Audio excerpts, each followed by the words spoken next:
Hello ప్రియమైన స్నేహితులారా, ఈరోజు కథకు స్వాగతం. ఈరోజు కథలో దేవుడు ఈ లోకానికి రంగులు రాకముందు, జీవితం మొదలు కాకముందు నిశ్శబ్దంలో దేవుడు తన గొప్ప శక్తిని ప్రారంభించారు. నా యొక్క చిన్న విన్నపం, దయచేసి నా ఛానల్ని సబ్స్క్రైబ్ చేసుకోండి. ఆరంభంలో ప్రపంచం నిశ్శబ్దంగా నిలిచింది. ఆకాశం దేవుని వైపు చూస్తుంది. భూమి కూడా ఆయన కొరకు ఎదురు చూస్తూ ఉంది. సమస్త సృష్టి కూడా దేవుని వైపు చూస్తూ ఉంది. అప్పుడు దేవుడు నిశ్శబ్దమైన భూమిపైన అడుగుపెట్టారు. ఆయన సన్నిధి అంధకారంలో వెలుగుని తెచ్చింది. అప్పుడు దేవుడు ప్రేమతో నిండిన తన చేతులతో మృదువైన గోధుమ రంగు మట్టిని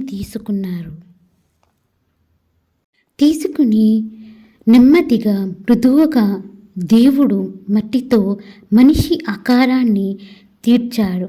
తల, చేతులు, కాళ్ళు ప్రతి భాగమును ప్రేమతో చెక్కారు దేవుడు.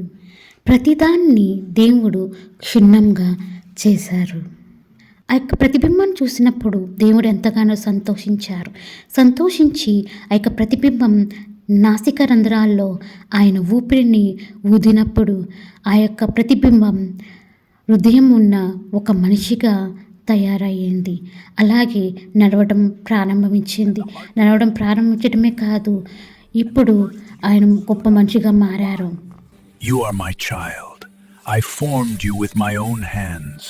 You are made in my image. అప్పుడు ప్రభువు నేలను తాకంగానే వెలుగు వచ్చింది. అప్పుడు ఆ మనిషితో దేవుడు అంటున్న, నిన్ను నా స్వరూపమందు చేశాను అన్నారు. Subscribe please my channel.